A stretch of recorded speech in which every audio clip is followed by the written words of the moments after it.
આજનો આપણો ટોપિક છે બેરોજગારી. જો ભારત સરકારની વાત કરીએ તો ભારત સરકાર જ્યારે કોઈ પણ એનાલિસિસ કરે છે, જ્યારે કોઈ પણ ડેટા આપે છે, તો એ આપણને સૌથી પહેલા એવું કહે છે કે વસ્તી વધારો જે છે ને એ ભારતની સૌથી મોટી સમસ્યા છે. વસ્તી વધારાને લીધે ગરીબીમાં પણ વધારો થાય છે. વસ્તી વધારાને લીધે જ બેરોજગારી જેવી સમસ્યા ઉત્પન્ન થાય છે. રાઈટ, તો આ જ બેરોજગારી વિશે આપણે સમજવાનું છે. કારણ કે ભારત જે છે, ભારત નહીં પણ દુનિયાનો કોઈ પણ દેશ જે છે એ હંમેશા આ સમસ્યાથી જૂਝતો રહે છે. હંમેશા આ સમસ્યાથી જજુમતો રહે છે અને એના પ્રકારો પણ પાડ્યા છે ભાઈ, કે કેવી રીતે આ બેરોજગારી જે છે એ ઉદ્ભવ થાય છે. બેરોજગારીના પ્રકારો પાડ્યા છે. પણ આપણને એમ થાય કે મેડમ અમે લોકો 12th છીએ. આ બેરોજગારીનો ટોપિક અમારે શેમાં લેવો ખબર જ નથી મેડમ, પેપર સ્ટાઇલ શું છે. રાઈટ, તો વાત કરીએ આપણે અર્થશાસ્ત્રના પેપરની. 2 મિનિટ તમારી લઈશ આ વાત કરવા માટે.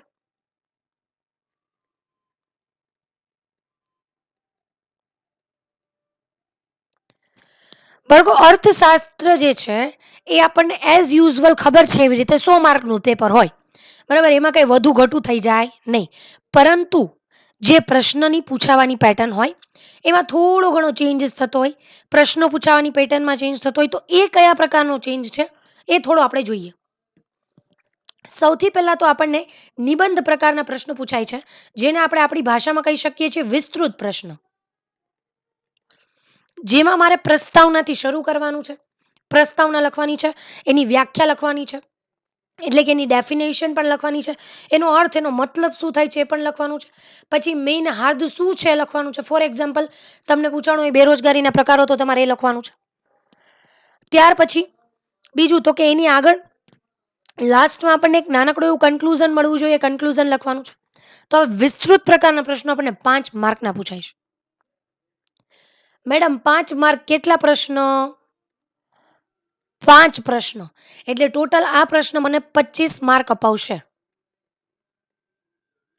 ત્યાર પછી બીજી વાત કરીએ વિસ્તૃત પછી.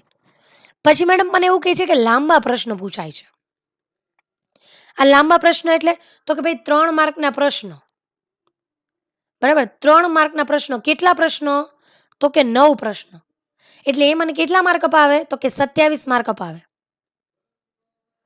એમાં મારે બેરોજગારીનો સેમ ટોપિક લઈ લેવાનો, સેમ ટોપિક બેરોજગારીનો લઈ લેવાનો, પરંતુ આ 3 માર્કમાં મારે કન્ટેન્ટ ઘટાડી દેવું પડે.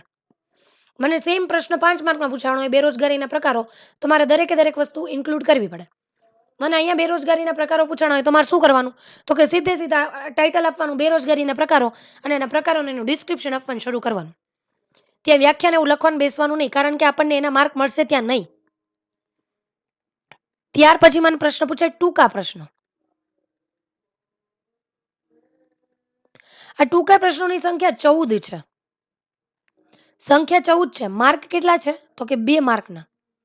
બરાબર, 2 માર્કના મને 14 પ્રશ્ન પૂછાય છે. ત્યાં મને બેરોજગારીના પ્રકારો પૂછાય ને, તો મારે માત્ર ને માત્ર બેરોજગારીના નામ જ લખવાના રહે. અને પછી બેરોજગારીની અંદર ડિસ્ક્રિપ્શન તો કે એક લાઈનનું આપવાનું રહે. જેમ પ્રશ્ન ફરશે એમ પ્રશ્નનું કન્ટેન્ટ ચેન્જ થશે બાળકો, એ આપણે સમજવાનું રહે. તો મને આ જે 24 માર્કના પ્રશ્ન, બરાબર, 14 પ્રશ્ન પૂછાય છે અને 2 માર્કના પૂછાય છે, તો આ મને 28 માર્ક અપાવશે. ટૂંકા પ્રશ્ન પછી મને અતિ ટૂંકા પ્રશ્ન, એટલે કે આપણે કહીએ ને 1 વાક્યમાં જવાબ આપો, એવા પ્રશ્ન પૂછાય છે. તો અતિ ટૂંકા કેટલા પ્રશ્ન પૂછાય છે? તો કે ભાઈ 1 માર્કના પૂછાય છે અને 10 પ્રશ્ન પૂછાય છે, જે મને 10 માર્ક અપાવી શકે. એમાં મને શું પૂછાય? તો કે ભાઈ એમાં મને બેરોજગારીની વ્યાખ્યા પૂછાય, કે બેરોજગારીની વ્યાખ્યા લખો. એટલે આપણે સીધી બેરોજગારીની વ્યાખ્યા લખવાની કે ભાઈ જે વ્યક્તિ કામ કરવા માટે એલિજિબલ છે, એટલે કે કામ કરવામાં એની પાસે લાયકાત છે, પરંતુ એની પાસે કામ નથી, તો એને બેરોજગાર કહેવાય. અને આવી સમસ્યાને બેરોજગારીની સમસ્યા કહેવાય. ત્યાર પછી મને હેતુલક્ષી પ્રશ્ન પૂછાય છે. કેટલા પ્રશ્ન મેડમ? તો કે ભાઈ 1 માર્કના 10 પ્રશ્નો. અગેન આ મને 10 માર્ક અપાવશે. બાળકો, આ બંને રોકડિયા માર્ક છે આપણા. જો સાચો જવાબ લખશું તો સીધો 1 માર્ક આવશે. અહીંયા એ લોકો માર્કનું કટકૂટ કરી શકશે. આપણા રોકડિયા માર્ક છે. આ 20 માર્કમાંથી એક પણ માર્ક જવો જોઈએ નહીં. એક પણ માર્ક નહીં, 20માંથી એક પણ માર્ક ન જાય જો આપણે વ્યવસ્થિત રીતે લખીએ તો. અહીંયા આપણા માર્ક કપાવવાની સંભાવના રહે, પણ જો આપણે પ્રેઝન્ટેશન જબરદસ્ત કર્યું હોય તો આમાં પણ એ લોકો માર્ક કાપશે નહીં, એની ગેરંટી હું તમને આપું. રાઈટ. હવે એ જુઓ, જો પછી એમ થાય મેડમ 5 માર્કના માર્ક, હા થિયરિકલ સબ્જેક્ટમાં પૂરા માર્ક મળે નહીં, પણ અહીંયા તમને 4, 4.5 માર્ક સુધી જઈ શકે. તો આ પ્રકારની કંઈક આપણી પેપર સ્ટાઇલ છે, જે પ્રમાણે આપણે ચાલવાનું છે. બરાબર. અને આપણે અત્યારે જે આપણને ગાઈડલાઈન મળી છે એ મુજબ 9th અને 12th, બરાબર, આ બંને, સોરી 10 અને 12th, આ બંને બાળકો ઉપર ખાસ કરીને ફોકસ કરવાનું છે. જે બોર્ડના વિદ્યાર્થીઓ છે એના ઉપર આપણે ફોકસ કરવાનું રહે. આ પેપર સ્ટાઇલ જે છે તમારે નોટ ડાઉન કરવાની છે, નોટ ડાઉન કરી લેવી જોઈએ તમારે. અને નહીં તો તમારી પાસે કોઈ પણ બુક છે, આ બુકમાંથી પણ તમને અવેલેબલ થઈ જશે, તમને આ બુકમાંથી પણ પ્રાપ્ત થઈ જશે, બુકમાંથી પણ મળી જશે. હવે બાળકો ફાઇનલી આપણે આપણા ક્વેશ્ચનમાં આવીએ કે આપણો ક્વેશ્ચન જે છે, રાઈટ, એ કયા પ્રકારનો છે અને એમાંથી આપણે કયા પ્રકારનું કન્ટેન્ટ ઉપાડી શકીએ છીએ. હવે અહીંયા જ્યારે આપણે બુક્સમાં હશું ત્યારે આપણને બુક્સમાંથી દરેકે દરેક વસ્તુની માહિતી મળી જશે. અહીંયા આપણે માત્ર ને માત્ર કન્સેપ્ટ ક્લિયર કરવાનો છે કે આ બેરોજગારી છે શું. બરાબર. બેરોજગારીની સમસ્યા કયા પ્રકારની સમસ્યા છે, આ બેરોજગારીની સમસ્યાથી ભારત દેશને કયા પ્રકારનું પરિવર્તન જોવા મળે છે. સૌથી પહેલા તો વર્તમાનની દરેકે દરેક સમસ્યાઓ વિશે આપણે જોવું જોઈએ. વસ્તી વધારો છે, ભાવ વધારો તો કે છે હો, સોનાના ભાવ મેડમ 54 પોઈગા છે. બરાબર. ભાવ વધારો, વસ્તી વધારો. હવે આપણને એમ થાય કે બાળકો વસ્તી વધારો જે છે એની મુખ્ય સમસ્યા છે, એના રિલેટેડ સમસ્યા ભાવ વધારો, મંદી, દરેકે દરેક ક્ષેત્રમાં મંદી. જે શોપે જાઓ ત્યાં સાવ ફ્રી બેઠા હોય. શું કામ? કોરોનાનો કાળ છે ભાઈ. લોકો વગર કામના બારે પણ નથી નીકળતા, લોકો વગર કામના પૈસા પણ નથી વાપરતા, એટલે આપણને બેરોજગારી જોવા મળે છે. ઘણી બધી કંપનીઓમાંથી કર્મચારીઓ જે છે એની છટણી કરી દેવામાં આવી. છટણી કરી દેવામાં આવી એટલે એ લોકોને દૂર કરી દેવામાં આવ્યા કે હવે અત્યારે અમારે તમારી જરૂર નથી. તો આ બેરોજગારીના આંકડાઓ ઊંચા જશે. ક્યાંથી બેરોજગારીના આંકડા મળે? બેરોજગારીનું માપન કોણ કરે છે? તો કે બેરોજગારીનું માપન કરવા માટે આયોજન પંચ જે છે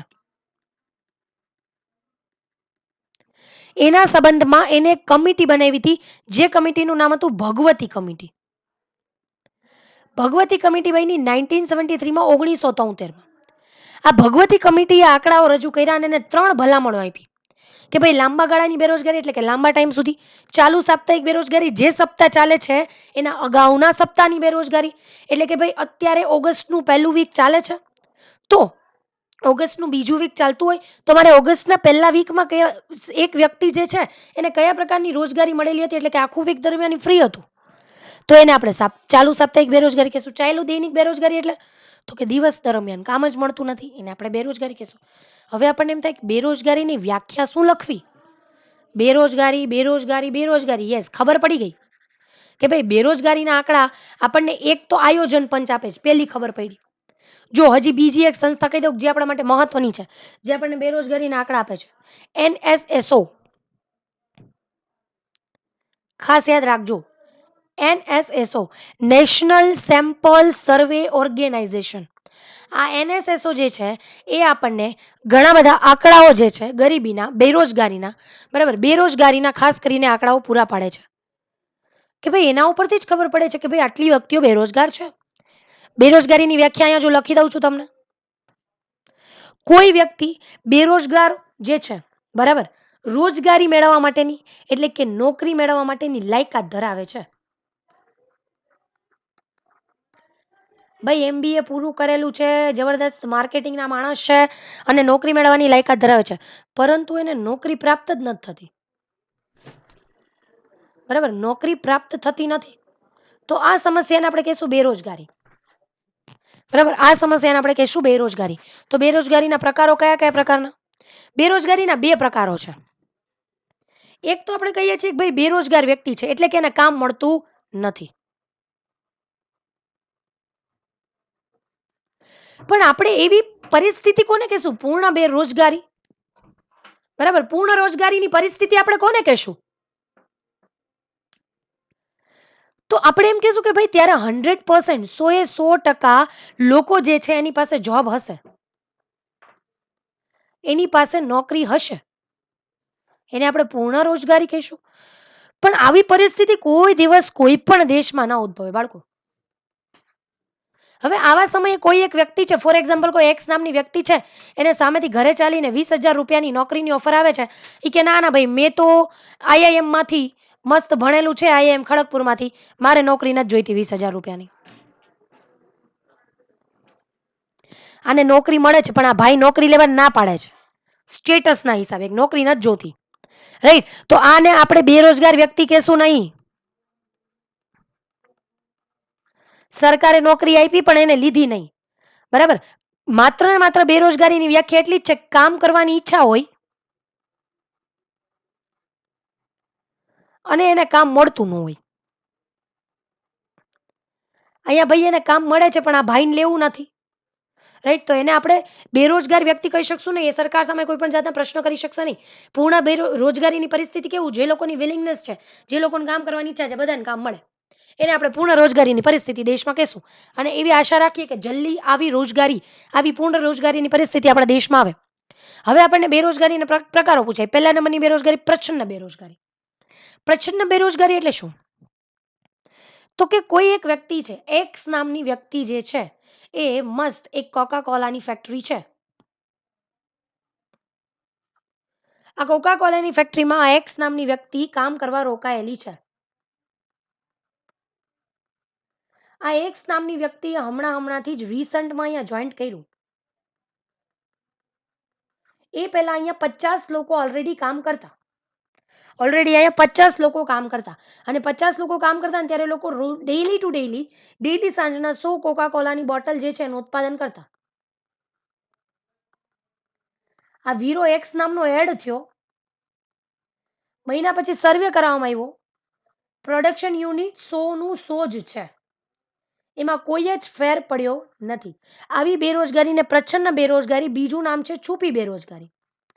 કે વ્યક્તિ કામમાં તો રોકાયેલો છે, એ વ્યક્તિ કામમાં જ રોકાયેલો છે, પણ સાદી રીતે કહીએ તો કોઈ કામ કરતો નથી. એટલે કે એના લીધે કામના યુનિટ્સમાં કોઈ પણ જાતનો વધારો થતો નથી. બરાબર, એના લીધે કામ જે છે એના ઉપર કોઈ પણ જાતની અસર પડતી નથી. જેટલું કામ થતું ને એટલું જ કામ થાય છે. આને પ્રચ્છન્ન બેરોજગારી કહેવાય. ત્યાર પછી જુઓ ઘર્ષણાત્મક બેરોજગારી. જુઓ, તમારે નામ પ્રમાણે એના ગુણમાં જવાનું છે. પ્રચ્છન્ન એટલે છુપી. ઘર્ષણ એટલે શું? તો કે ભાઈ ઘર્ષણ ઊભું થયું. ઘર્ષણ ઊભું થયું.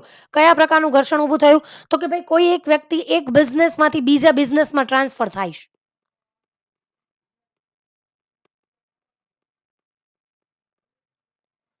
એક બિઝનેસમાંથી બીજા બિઝનેસમાં ટ્રાન્સફર કરે. ફોર એક્ઝામ્પલ, આ જે વ્યક્તિ છે એવું વિચારે, બરાબર. ઘર્ષણાત્મક બેરોજગારી ક્યારે ઉદ્ભવ થાય? તો કે એક વ્યક્તિ જે છે એની પાસે ઓલરેડી કોસ્મેટિકની મસ્ત શોપ છે. મસ્ત શોપ છે. હવે એને એમ થાય છે કે ભાઈ કોસ્મેટિકનું સારું છે, પણ મારે મારો બિઝનેસ બદલવો છે. અત્યારે રંગ રસાયણનું સારું ચાલે છે. લાવ ને હું રંગ રસાયણનું કારખાનું નાખું. અહીંયા ભાઈ રોજનું 5,000 રૂપિયાનું કાઉન્ટર કરતો હશે. કઈ અહીંયા જાતા આવે તેને 5,000 રૂપિયાનું કાઉન્ટર ન થાય બાળકો. That is not possible. તો એના લીધે શું થશે? તો કે થોડોક ટાઈમ માટે આ ઘર્ષણાત્મક બેરોજગારી કેવી છે? તો કે ટૂંકા ગાળા માટે. ટૂંકા ગાળા માટે આ ભાઈ બની જશે બેરોજગાર. કારણ કે નવો બિઝનેસ સેટઅપ કરવો પડશે, જગ્યા જોવી પડશે, ઉત્પાદનના મુખ્ય 4 સાધનોને જોવા પડશે. ઉત્પાદનના મુખ્ય 4 સાધનો એટલે કયા કયા? જમીન જોઈએ, શ્રમ જોઈએ, મૂડી વિટામિન એમ તો જોઈએ જ, અને નિયોજન જોઈએ. એટલે કે ભાઈ મેનેજમેન્ટ જોઈએ, કોઈ વ્યક્તિ જોઈએ કે જે આની દેખરેખ કરતો હોય. તો આ બધાનું સેટિંગ તો પાડવું પડશે ને. તો એટલા માટે થોડાક ટાઈમ માટે આ વ્યક્તિ બેરોજગાર રહેશે, જ્યારે એક બિઝનેસમાંથી બીજા બિઝનેસમાં જશે ત્યારે. ત્યાર પછીનો પ્રકાર જુઓ, મોસમી બેરોજગારી. મોસમી બેરોજગારી. હવે જુઓ ભાઈ, અત્યારે ચોમાસું ચાલે છે. ચોમાસામાં રેનકોટ, છત્રી જબરદસ્ત એનું વેચાણ થાય છે. આજ રેનકોટ ને છત્રી કોઈ શિયાળામાં લેવા જશે? એ કે લાવો જ ભાઈ, બહુ ઠંડી લાગે છે, એક રેનકોટ આપી દો, એક છત્રી આપી દો, બહુ ઠંડી લાગે છે. નહીં, ત્યારે તો સ્વેટરનો જ બિઝનેસ ચાલશે. તો આ ભાઈ શિયાળામાં આ રેનકોટ ને છત્રીવાળા તો કે એ લોકો બેરોજગાર બની જાય. એવી જ રીતે ચોમાસામાં સ્વેટરવાળા, શિયાળામાં જે સ્વેટર લેવા લોકો જતા હોય, ચોમાસામાં એમ કે દુકાને જઈને કહો ભાઈ એક સ્વેટર લાવતો હોય કે બહુ જ વરસાદ પડે છે, આવું ન કહેવાય. કહીએ તો કોક આપણા ઉપર હશે.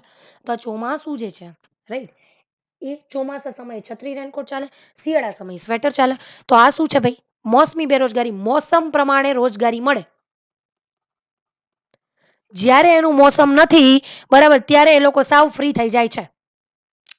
મોસમી બેરોજગારી ભારતમાં આપણને સૌથી વધુ જોવા મળે છે, કારણ કે ભારત દેશ જે છે એ સૌથી વધુ કૃષિ ઉપર નિર્ભર છે.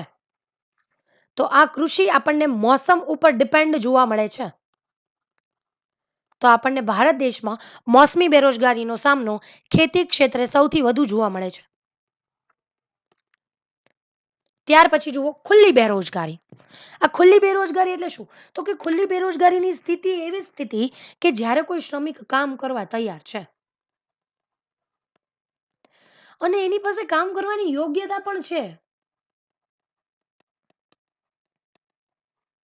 પરંતુ એને કામ મળતું નથી, તો એને કહેવાય છે ખુલ્લી બેરોજગારી. કે ભાઈ એ વ્યક્તિ કામ કરવા માટે તૈયાર છે, એની તૈયારી બતાવે છે, એની પાસે યોગ્યતા પણ છે એ જગ્યાએ બેસવાની, પણ એને કામ મળતું નથી, તો એને ખુલ્લી બેરોજગારી કહેવાય. સંરચનાત્મક બેરોજગારી. ભારતમાં સંરચનાત્મક બેરોજગારી જે છે એ મોસમી બેરોજગારીની હારોહાર એનો ગ્રાફ ચાલે છે. સંરચનાત્મક બેરોજગારી એટલે શું? તો કે કોઈ વ્યક્તિ જે છે બરાબર, માંગમાં પરિવર્તન થતા કોઈ વ્યક્તિ બેરોજગાર બને છે. ફોર એક્ઝામ્પલ, કાલ સુધી સેનિટાઈઝરની ₹1 માંગ નહોતી, અને આજે જ્યાં જાઉં બધે સેનિટાઈઝર સેનિટાઈઝર સેનિટાઈઝર. થોડાક દિવસ જવા દો બાળકો, કોરોનાની રસી શોધાઈ જશે, વેક્સિનેશન. એટલે આપણે ફરીથી સેનિટાઈઝરને ભૂલી જશું, માસ્કને ભૂલી જશું. જો ગવર્મેન્ટનું દબાણ રહેશે તો આવું ને આવું ચાલુ રહેશે, પણ નહીં રહેતો તો કે આપણે ભૂલી જશું. તો અહીંયા જે લોકો કામ કરતા એ બેરોજગાર. માંગમાં પરિવર્તન થાય એવી રીતે રોજગારીમાં પરિવર્તન થાય. બીજી વસ્તુ, ટેકનોલોજીમાં પરિવર્તન થાય છે. હાથશાળથી કામ કરતા હતા એ બદલે એની જગ્યાએ ત્યાં યંત્ર આવી ગયું. હાથશાળથી કામ કરતા દરેક લોકો બેરોજગાર બની જાય. યંત્ર આવી જાય તો આ બધા લોકો બેરોજગાર ન બને. કદાચ 25 માંથી 2 વ્યક્તિને રાખે કે ભાઈ આ મશીનનું હેન્ડલિંગ કરવાનું છે, જો એને ફાવે તો, નહીતર નહીં. પહેલા નામું જાતે લખતા, હવે નામું કોમ્પ્યુટર લખે છે. નવી પેઢીને કોમ્પ્યુટર આવડતું નથી, બની ગયા બેરોજગારો. આને કહેવાય છે સંરચનાત્મક બેરોજગારી. ત્યાર પછી ચક્રીય બેરોજગારી. જેમ સમયનું ચક્ર ફરે એવી રીતે બેરોજગારીમાં વધારો ઘટાડો થાય. જો મંદીનો સમય હોય, બેરોજગારી વધે. હમણાં આપણે સાંભળીએ જ છીએ કે ભાઈ અત્યારે મંદી છે, અત્યારે માર્કેટમાં મંદી છે, અત્યારે બેરોજગારી વધારે છે. જેમ તેજી આવશે એમ લોકો કહે છે ઓહો અમને તો મસ્ત જોબ મળી ગઈ, ઓહો અમને તો જબરદસ્ત જોબ મળી ગઈ. આને કહેવાય ચક્રીય બેરોજગારી, રાઈટ. જેવી રીતે તેજી આવે એવી રીતે બેરોજગારીમાં વધારો, બેરોજગારીમાં ઘટાડો થાય. જેવી રીતે મંદી આવે એવી રીતે બેરોજગારી જે છે એમાં ધીમે ધીમે ધીમે બેરોજગાર લોકો વધતા જાય મંદી આવે તો.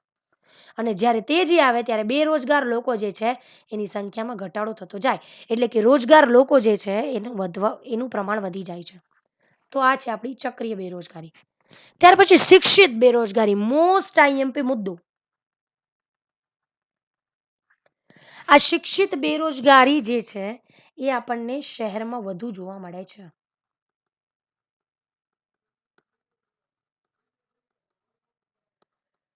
લોકો વધુ ને વધુ શિક્ષણ પ્રાપ્ત કરે છે, વધુ ને વધુ શિક્ષણ પ્રાપ્ત કરે છે, વધુ ને વધુ વિદ્યા પ્રાપ્ત કરે છે. પરંતુ જેવા શિક્ષણ પ્રાપ્ત કરીને બહાર નીકળે ને એટલે એની પાસે જોબ ના હોય. અને કેવા કહેવાય? તો કે ભણેલા ગણેલા છે, ડિગ્રી છે, છતાં નોકરી નથી.